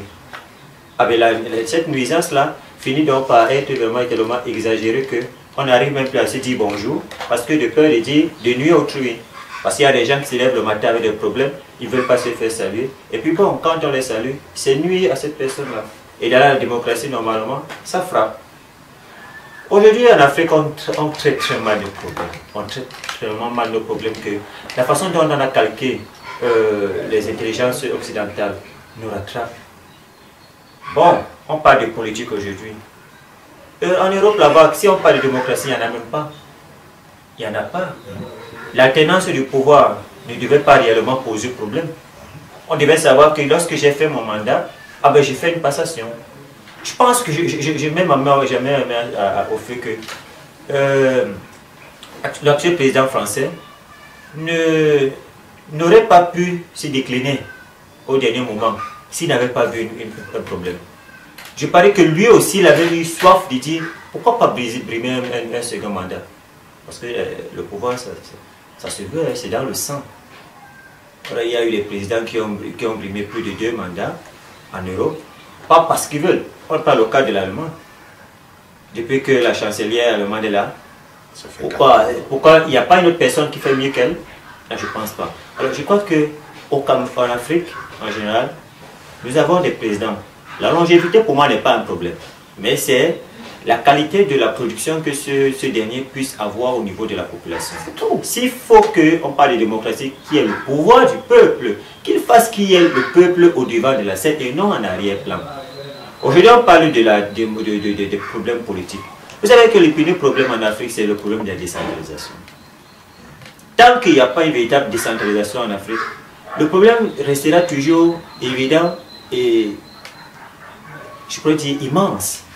Alors, il faudrait véritablement que les dirigeants, les politiques, puissent véritablement donner la place au peuple d'élire les représentants. Et que ces représentants sachent également redonner à leurs électeurs, véritablement, des solutions aux véritables problèmes qu'ils ont eu à leur permettre de voter ce dernier. Parce qu'on voit aujourd'hui le problème de chômage, les fléaux sociaux qu'il y a aujourd'hui, tels que la délinquance et les sectes aujourd'hui sont autant de problèmes qui sont liés à ce problème de décentralisation. Pourquoi posez-moi la question? Simplement parce que tout se passe au niveau de la centralisation.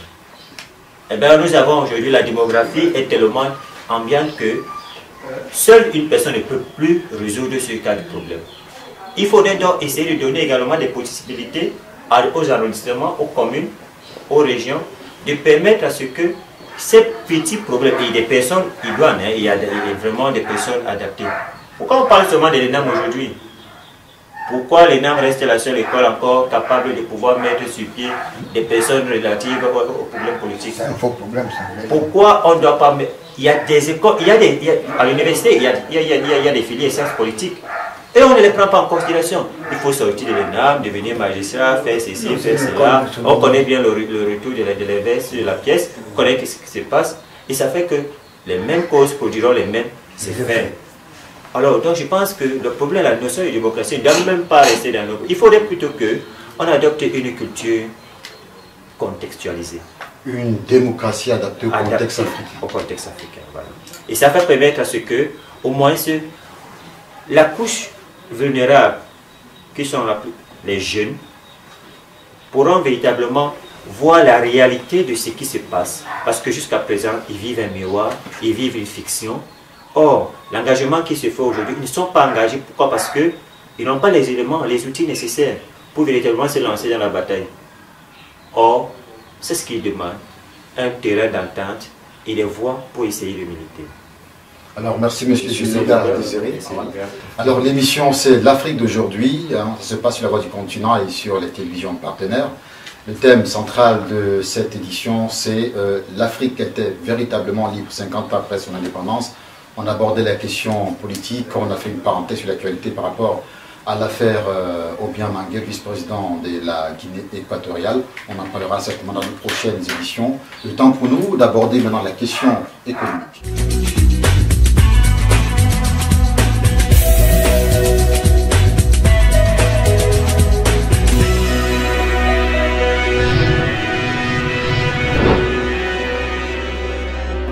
Alors je vais poser la question à M. André Oum. Vous êtes entrepreneur africain, vous avez vécu en Europe, vous venez en Afrique, et vous vous rendez compte, vous êtes conscient du fait que l'environnement n'est pas du tout favorable, mais qu'est-ce qui peut pousser un jeune Africain à rentrer en Afrique, à rentrer dans son pays pour investir? Déjà merci, une fois de plus. Ce qui peut pousser un jeune Africain de rentrer dans son vieux continent pour investir, il faut d'abord un problème d'amour d'abord. Parce que l'Africain doit se sentir africain. Patriote. Patriote. Il doit aimer son Afrique et ne pas aimer n'importe quoi. Il doit aimer son Afrique et il doit aimer ce qu'il fait. Moi, j'ai été spécialiste, je suis spécialiste en froid et climatisation. Spécifiquement, je me suis spécialisé en manipulation des fluides frigorigènes. Vous allez me parler du contexte économique africain. Le contexte, vous voyez, on parlait de la démocratie, du joug colonial et tout. Vous voyez, bon, tout à l'heure, mon confrère, M. Ilouga, il a parlé de la décentralisation, il a parlé de, comment ce qu'il a dit là, c'était au niveau de la délocalisation. Il y a eu des entreprises qui ont été volatilisées comme ça, parce qu'à l'époque, les entreprises étaient nationalisées. Après, c'est devenu, bon voilà, tout est parti en vrille. Bon, moi, j'ai pas compris pourquoi. Bon, vous voyez, les multinationales qui sont venues s'implanter dans nos pays, ils ont créé ce qu'on appelle ce joug-là, c'est le joug colonial. Ça veut dire l'emprise. Personne ne doit plus évoluer. Si oui, si tu évolues, tu fonctionnes comme ils veulent. Bon voilà, moi, vous n'êtes pas dans une secte. Bon, si quelqu'un a cru que j'étais là-bas, qu'il me dise le contraire. Alors, moi je crois au développement africain. Le développement africain dans le contexte économique, il faut libérer d'abord l'Afrique. Il faut d'abord libérer l'Afrique avant de parler économie. Politiquement ou économiquement? Bon, les deux vont de pair. L'économie va avec la politique. Parce que c'est la politique qui adapte son économie. C'est la politique, c'est en fonction de la politique de chaque pays que l'économie va fonctionner. Surtout que la véritable indépendance est économique. Économique. Vous voyez, lorsque vous êtes pris dans un verrou colonial, politiquement, mais économiquement, c'est la même chose. Donc c'est de ça ce qu'il s'agit. Bon, sur le plan environnemental, tout est lié. Bon, j'ai parlé tout à l'heure de, voilà, sur le plan mondial. Bon, l'Afrique a ratifié toutes les conventions, les protocoles et tout. Mais pourquoi ça ne décolle pas? Lorsqu'on parle de développement durable, ça c'est l'environnement. Le développement durable doit être d'abord écologique. Bon, le monde est bousillé, ça on doit être sûr. Après l'écologie, le développement durable doit être durable, doit être vivable, doit être viable. Et ça doit être social. Dans l'aspect social, c'est là où l'Afrique paie le prix le plus fort. Où tout le monde va en vrille. Nos enfants, moi je ne sais plus comme si je vais encore faire d'autres enfants. Parce que pour faire un enfant maintenant, il faut être sûr comment il va se nourrir. À partir du moment où j'ai pollué tout le monde entier, et j'ai pollué mon environnement, mon enfant va faire quoi? Et le développement durable doit être économique dont on parle. Et tout ça c'est participatif. Mais lorsque le monde ne participe pas via son joug colonial, bon, on peut citer la France pour l'Afrique centrale, et dans les 14 pays de l'État, de l'école économique, la CEMAC, la C, je ne sais même pas, tout ça c'est CFA, machin et tout. Vous voyez comme nous sommes prêts. Et voilà maintenant la thématique. On doit en discuter. Économiquement, au niveau des affaires, c'est dur. Ça ne va pas. Et comment ça s'explique? Mais vous venez avec un projet. Déjà, bon voilà, les chefs d'État m'écoutent. On a ratifié des protocoles, on a ratifié des conventions. Mettons en œuvre, vous avez, mes chefs d'État, ils vont m'écouter. Il y a les enfants qui sont allés à l'école. Ils ont la matière grise. Nous avons les patriarches qui nous conseillent. Ce n'est pas des conseils pour va-t-en guerre, mais si oui, va-t-en guerre économique, ou bien va-t-en guerre sociale, ou bien va-t-en guerre écologique. Ça, je suis d'accord. Va-t-en guerre durable. C'est de ça ce qu'il s'agit. Donc, il y a l'intelligence est là, la main-d'œuvre est là, tout est là pour que l'Afrique décolle. Libérons-nous de ce joug colonial. Donc, tout ça va de pair. Parce que vous n'allez pas choisir un mettre de l'autre côté, ça va de pair. Politiquement, le colon doit rester chez lui. Économiquement, ça va suivre automatiquement. Ça, c'est clair. Parce que tous sont sages. Hein. Ils sont, on ne peut pas prendre une bête. Quelqu'un qui ne sait rien pas pour être président de la République. Ça ne peut pas être possible. Donc, mettons tout en œuvre pour que l'Afrique se libère économiquement. Donc, tout va de pair. On parle d'un joug colonial. Donc, économiquement, c'est lié. Environnemental, maintenant parler, tout est lié. C'est là. Libérons-nous et tout va aller. Asseyons-nous, discutons. Posons des vrais problèmes. On parle de démocratie, mettons ça de côté, asseyons-nous. L'économie va suivre. Vous avez quelque chose à ajouter, M. Colombi? Quand vous parlez de l'économie avec l'Afrique, je ne sais pas, l'Afrique, l'économie c'est quoi quand nous n'avons même pas notre monnaie? Le franc CFA qu'on appelle colonie ou économie d'Afrique. Cette histoire, j'aimerais que vous montrez un peu aux téléspectateurs, là où Chirac lui-même le connaît, qu'ils ont pillé l'Afrique durant beaucoup de siècles. Donc, pour que les Africains comprennent que ce que nous parlons là, on ne le capte pas. Pour les donner avec. Parce qu'on le dit, on a les preuves que l'Afrique a été pillée et on pille toujours. Il faut que l'Afrique francophone ait sa monnaie. Si tu n'as pas ta monnaie, tu ne vaux rien.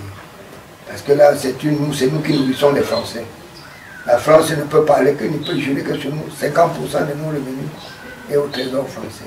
Nous avons des milliards d'euros, des moments de CFA. On ne peut même pas compter depuis que le CFA est créé en 1940 combien là. C'est nous, tout notre argent est au trésor français. Nous travaillons pour eux. Si les voitures japonaises quittaient le Japon directement pour l'Afrique, mon cher ami, on aurait ça des prix. Tu vois que c'est eux qui vendaient les Suzuki. C'est eux qui vendaient le Toyota. Parce qu'ils ne peuvent pas. Si ça passait, c'est pour ça qu'on a tué Monté. Et dans les chambres, c'est notre, les chambres de commerce, parce qu'ils voulaient que ce soit direct avec le Japon. Que proposez-vous pour se défaire de ce jeu colonial économiquement? Mais d'abord, notre monnaie.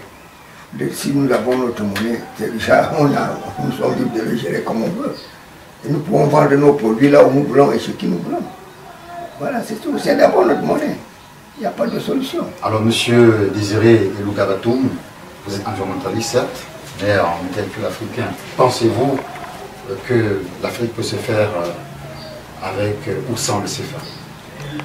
Ou sans le CFA, là n'est pas la question.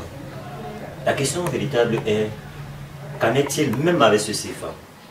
Pourquoi? Parce qu'aujourd'hui, les différents panélistes qui ont bien parlé ont peut-être oublié, omis de mettre un détail particulier. Là, on ne peut pas se développer sans ressources humaines. Alors, le pillage, comme eux, ils ont soulevé d'autres éléments du pillage. Mais moi, le principal pillage reste au niveau de la ressource humaine. Les Africains, tellement ils sont nés, j'ai l'impression qu'ils sont nés intellectuels. Ils sont nés intellectuels. Après, l'histoire montre que mathématiques, la géométrie, c'est né en Afrique. Mais ils vous diront que bah, c'est né chez eux. L'Égypte n'est pas un pays africain, un pays européen. Mais même la philosophie, Socrate l'a appris là-bas. Et dit, tellement de choses ont été faites ici en Afrique. Alors, si l'Européen, lorsqu'il vient, il parvient à fermer la vanne de l'intelligence africaine, à permettre à ce que les meilleurs quittent le sein maternel pour aller se former chez eux et faire en sorte qu'il n'y ait pas une immigration du transfert de technologie. Vous comprenez que l'objectif premier c'est de fermer la porte à l'éclosion, à l'émergence économique de ce pays. Et du coup, faire en sorte que la puisse ne puisse jamais être sortie de sa précarité. De deux, l'autre élément fondamental économique est que nos bailleurs de fonds, nous en Afrique, on a l'impression parfois qu'on reste focalisé sur l'amateurisme. Les jeunes ont des projets. Mais qu'est-ce qu'ils font des projets? Aujourd'hui, nous sommes adeptes de la corruption. Nous sommes adeptes des secteurs. Nous sommes adeptes à tout ce qui est nocif à l'environnement économique. Je prends le cas par exemple de l'environnement en lui-même. Mon confrère tout à l'heure parlait des MDP. En Afrique, mettre sur pied un MDP. Vous connaissez combien ce que le protocole de Kyoto propose pour le MDP? Il demande que les promoteurs de ce mécanisme viennent investir et apporter leur plus-value au pays qui va subir ce mécanisme-là.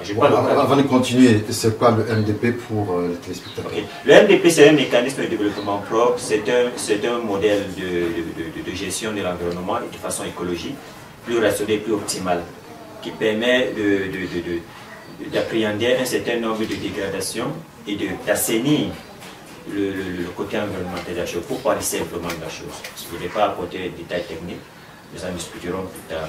Dans le MDP, donc, selon l'accord de Kyoto, tous les pays, notamment les Européens, lorsqu'ils arrivent en Afrique, ils sont appelés, n'est-ce pas, à développer des stratégies. Et lorsqu'ils viennent, parce que c'est eux les premiers pollueurs, il faut bien le dire, c'est eux les premiers pollueurs, mais en même temps les pollueurs, mais ils viennent encore également ici à investir.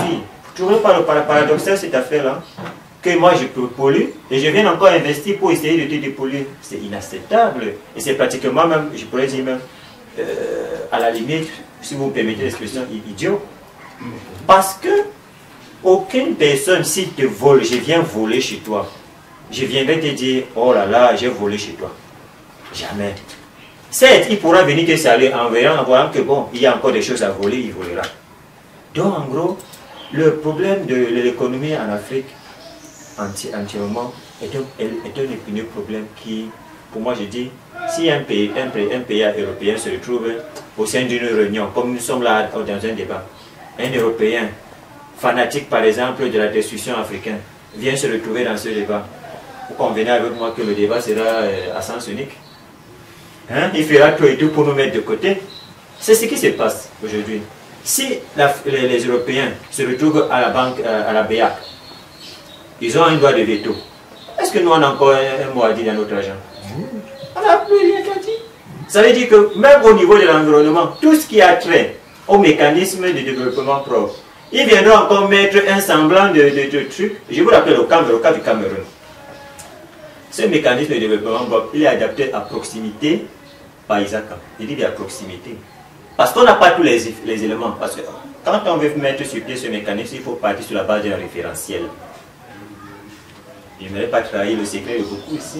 Quand on parlait des normes ISO, très peu d'entreprises et des industries, très peu sont certifiées normalement ISO.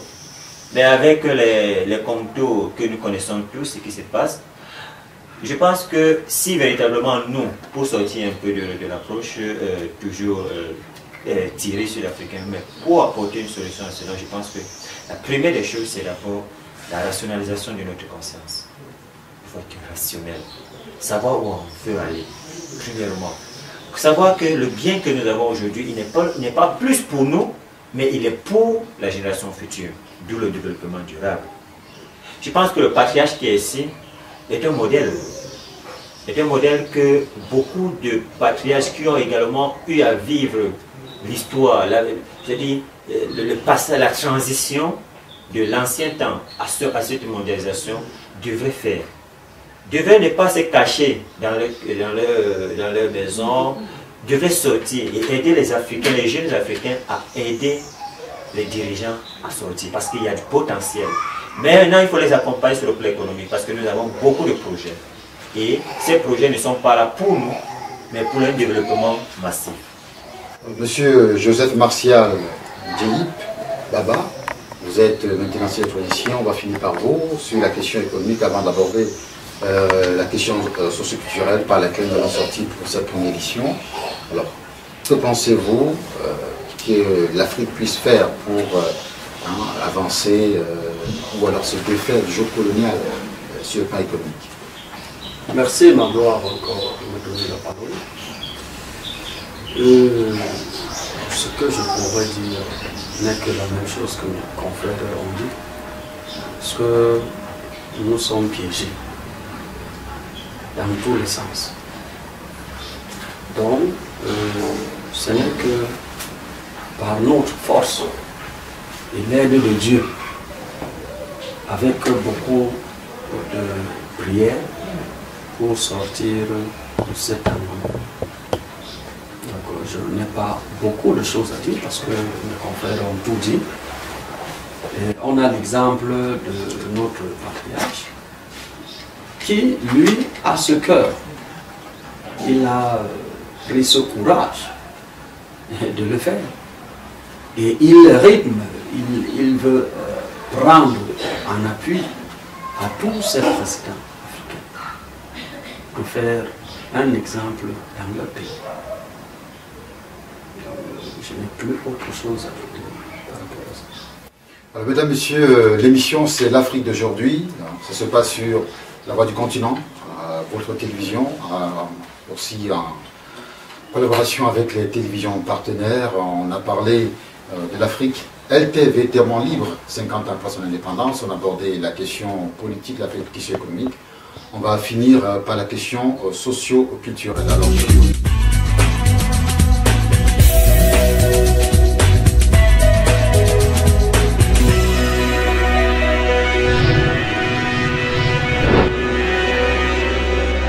je vais poser la question à notre patriarche Paul Denis Ketchemen.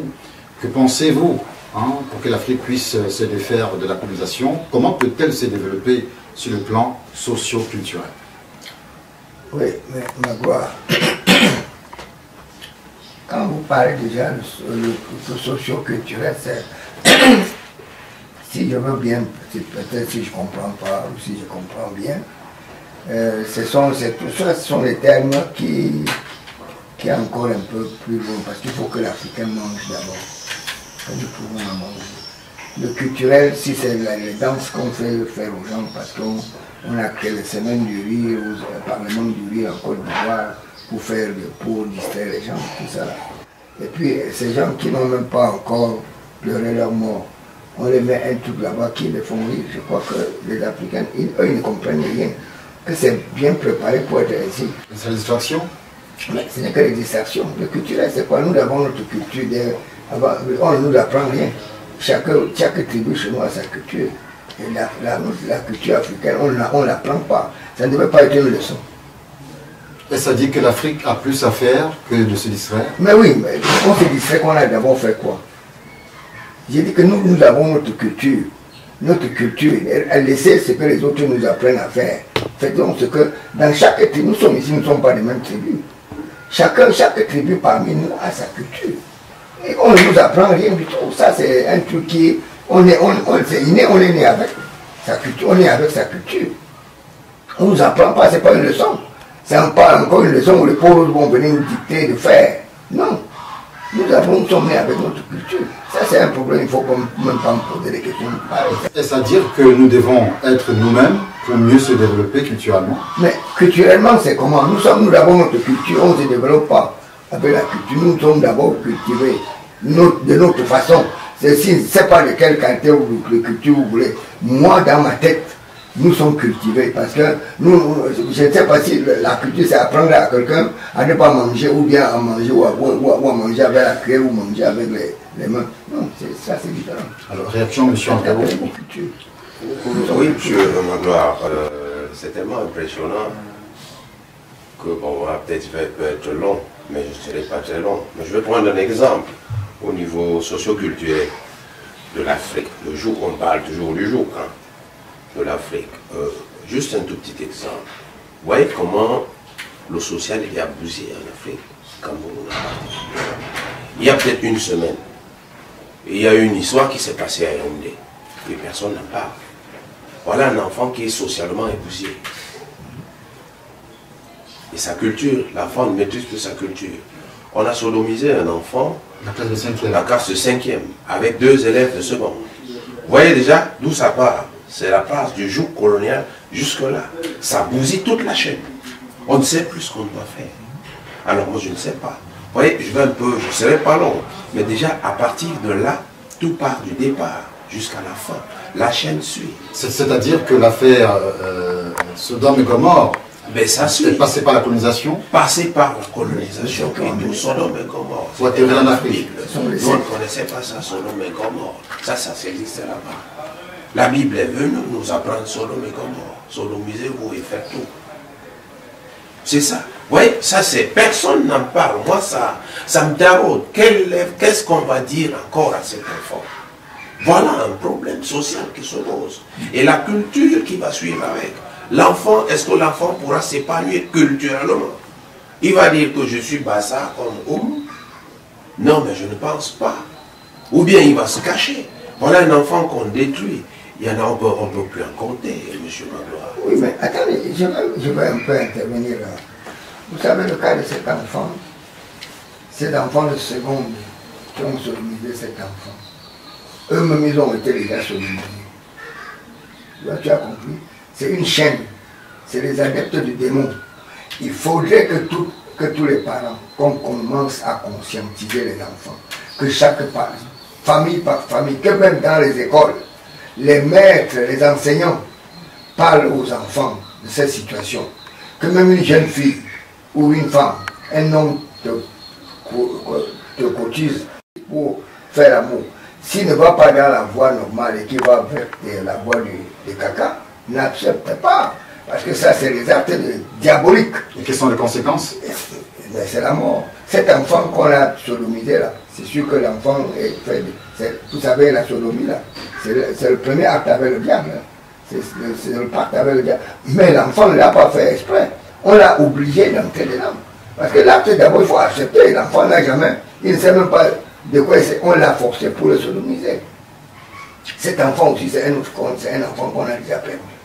Et ça fait le genre dans les lycées, dans les collèges, partout. Notre pays. Il faudrait qu'on commence à dénoncer et que les parents, qu'à tous les niveaux, qu'on essaie d'éduquer les enfants, que ça ne soit plus un problème tabou, qu'on en parle dans les églises, qu'on parle dans les écoles, qu'on arrête toutes ces conneries-là. Parce que quand ils vont, c'est la vie facile, parce qu'on vous propose des millions, on vous propose de l'argent. Ils en ont, et puis c'est même pour les emplois, je vous le dis bien, il y a beaucoup de sociétés maintenant. Quand vous venez, on vous demande qui vous envoie. Parce que pour savoir si c'est le maître ou c'est de la Rose-Croix ou c'est de franc-maçon qu'on vous envoie.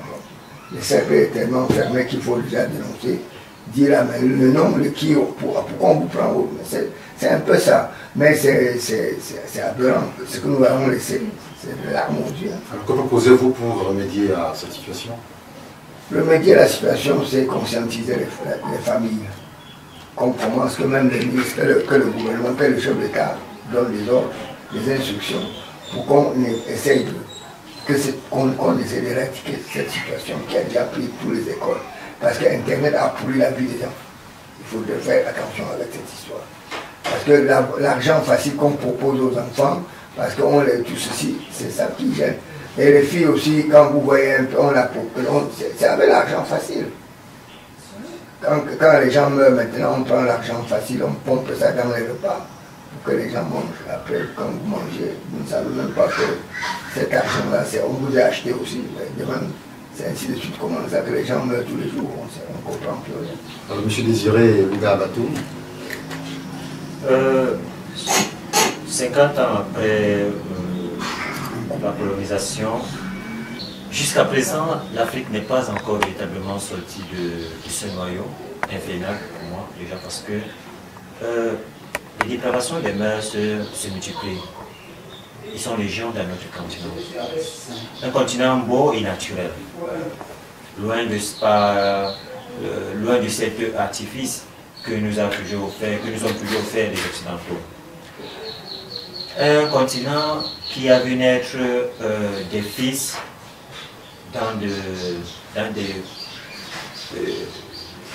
moments, dans des endroits les plus, je pourrais appeler ça, les plus bizarres, mais qui aujourd'hui ont su baisser, travailler dur pour être là aujourd'hui où ils sont.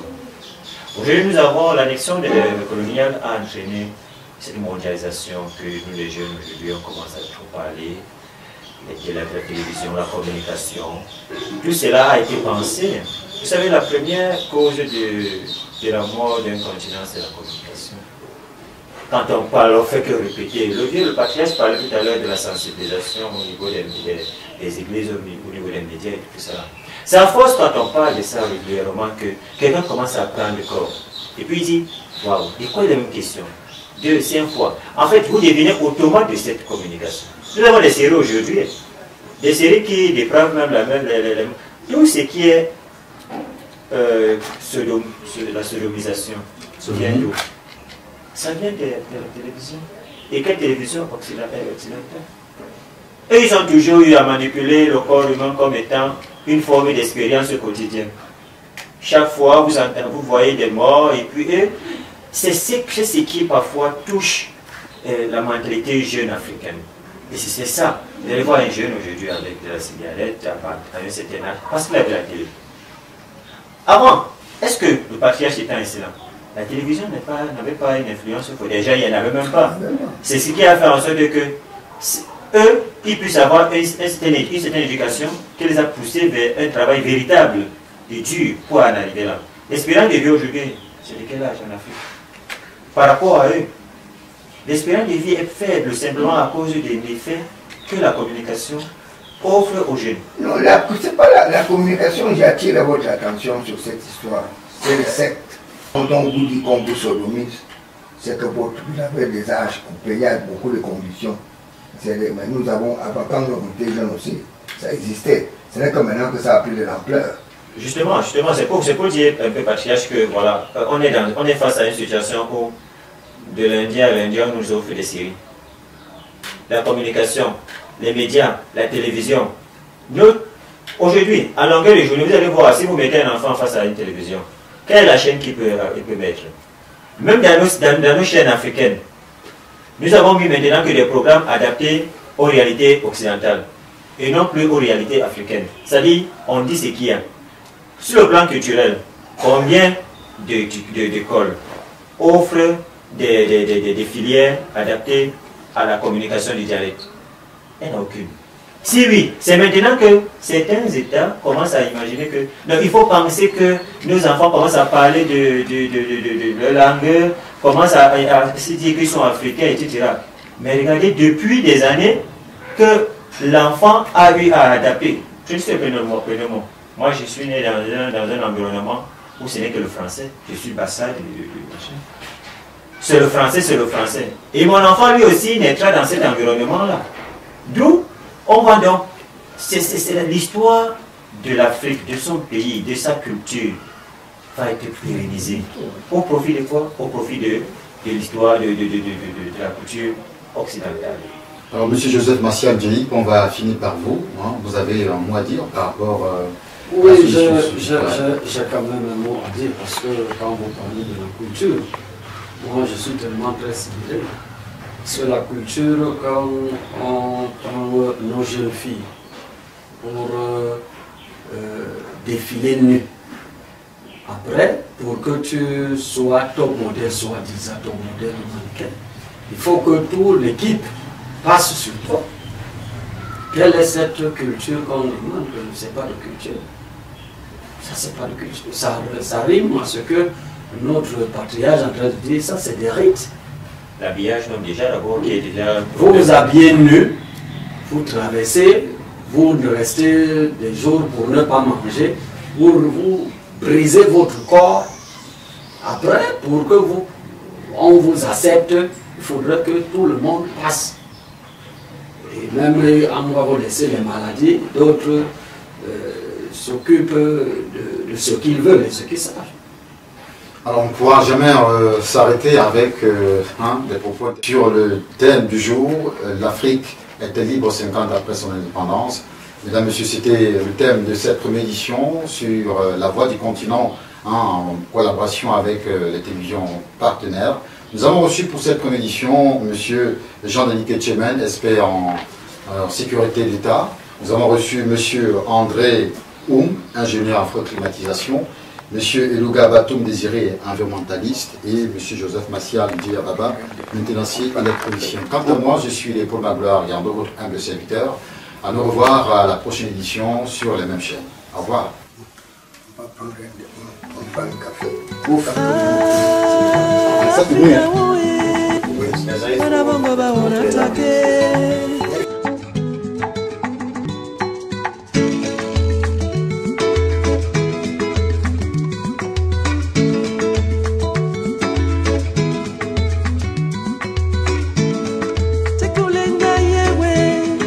Mama yowe, ekulenga yewe, so mama yowe, bakala babene ona ono biso, simene tukwa tobunya, toni poliani ne moe, ibere takabunya tenge.